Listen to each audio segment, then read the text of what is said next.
भोपाल नीलम park में 2 अक्टूबर से संयुक्त किसान मोर्चा के द्वारा किसानों की फसल का सवे फसल बीमा, बड़े तालाब के पास कैचमेंट, मजदूरों को सुरक्षा एवं उचित पेमेंट जैसी समस्याओं को लेकर बड़ी संख्या में प्रदेश के किसान मजदूर शामिल हुए। मुख्य रूप से समाज सेवक ताई मेधा पाटकर, डॉक्टर सुनीलम, अनिल यादव, मनोहर सिंह ठाकुर, प्रहलाद बैरागी, तेजपाल पाटीदार, ठाकुर प्रसाद पाटीदार ने धरना प्रदर्शन के समापन पर मुख्यमंत्री के ओएसडी संतोष शर्मा को ज्ञापन दिया। संतोष शर्मा ने कहा, मुख्यमंत्री जी को अवगत कराकर समस्याओं का निराकरण कराया जाएगा।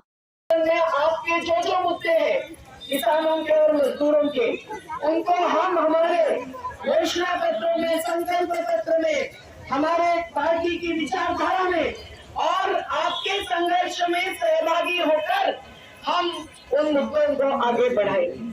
अब एक ही सवाल उठता है भारतीय जनता पार्टी की सरकार का, जिनके 3 कानून को वापस करवा ही दिए किसान आंदोलन में और मोदी जी ने माफी भी मांगी, लेकिन आज भी बिल गेट्स फाउंडेशन के हाथ में भू अभिलेख देना हमें बहुत ही खतरनाक बात लगती है। हमारी पहले तो सोयाबीन चौपट हो गई पूरे मध्य प्रदेश की, और पूरे मध्य प्रदेश में हमने सर्वे की मांग की माननीय मुख्यमंत्री जी से। तो मुख्यमंत्री जी ने कहा कि सैटेलाइट सिस्टम से हम सर्वे कराएंगे पटवारी हड़ताल पे। तो कैसे सैटेलाइट सिस्टम से सर्वे होगा? क्या पनियों के दाने गिन लेंगे वो, या किस प्रकार से सर्वे करा करके किसानों को मुआवजा देंगे? तो हमारी पहली मांग तो यहाँ थी कि भाई आप सर्वे कराएं, ज़मीनी स्तर पे कराएं। अभी पटवारियों की हड़ताल ख़त्म हो गई है, बल्कि पूरे मध्य प्रदेश को सूखा घोषित करें और पूरी तरीके से मुआवजा राशि किसानों के खाते में डाली जाए। दूसरी बात यह है कि जो बीमा पिछला बकाया हमारा, वो बीमा राशि की भी किसानों को दी जाए, जिससे कि आने वाली फसल को बो सकें। और पानी की जो कमी ज़मीन के अंदर रह गई है अभी ज़मीन स्तर पर, तो पानी की पूर्ति के लिए किस प्रकार कृत्रिम बारिश करवाएंगे, वो मुख्यमंत्री जी क्या करवाएंगे, उसके लिए भी रणनीति तैयार करें।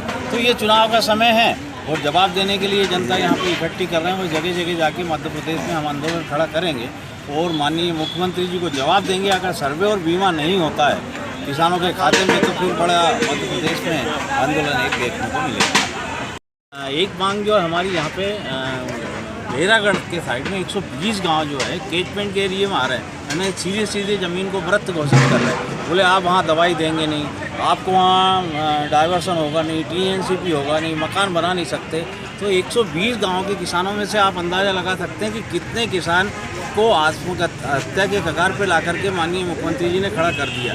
अगर ये कैचमेंट का वापस नहीं लेते हैं, उस एरिया को मुक्त नहीं करते हैं कैचमेंट से, तो अभी किसान सड़कों पे है। यहाँ पे भी धरना प्रदर्शन में आए सभी लोग और संयुक्त मोर्चा में शामिल हुए हैं। और आगे जो लड़ाई है, माननीय राकेश टिकैत जी का भी आने का है वहाँ पे बैरागढ़ में, तो ये लड़ाई लंबी होती जा रही है। वहाँ कैचमेंट को भी वापस लेना चाहिए। माननीय विधायक महोदय जो रामेश्वर शर्मा जी ने आश्वासन दिया है कि हम कोशिश करेंगे कि इसको लागू ना करें, लेकिन कहीं ऐसा होता है तो हम वोट का बहिष्कार 120 गाँव से शुरू करें।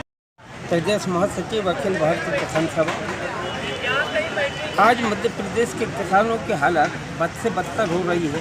रबी फसल पूरी बोने में अतिवृष्टि अल्पवृष्टि से नष्ट हुई, बाद में अगस्त में चिलचिलाती धूप से नष्ट हुई, उसके बाद सितंबर लगते ही कीट रोग से प्रभावित हुई।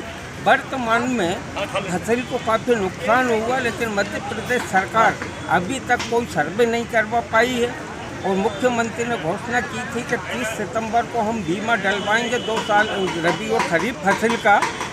आज 4 अक्टूबर हो चुका है, लेकिन उन्होंने बीमा नहीं डलवाया। हम मांग करते हैं कि जल्दी से जल्दी फसल की सर्वे हो और किसानों को राहत राशि और बीमा दिया जाए, नहीं तो आगे किसान संघर्ष के लिए तैयार है।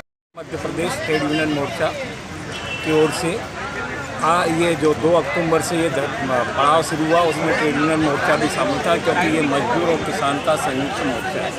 वर्तमान प्रदेश सरकार और केंद्र सरकार नीतियों के आधार पर घोर मजदूर और किसान विरोधी सरकार है। इस समय पर सरकार को ये पड़ाव डाल के चेतावनी दी जा रही है कि अभी भी आपने जो 4 साल से और पिछले 20 साल से श्रम कानूनों का रोधन किया, मजदूरों के अधिकार को ख़त्म किया, किसानों के ऊपर काले कानून डालने की कोशिश की और हमारे 44 कानून में से 39 समाप्त करने का जो नीति बनाई, उस नीति को वापस नहीं लिया। तो 2023 में और 2024 में कोई भी मजदूर परिवार भारतीय जनता पार्टी को वोट नहीं देगा और सत्ता से उखाड़ने का काम करेगा।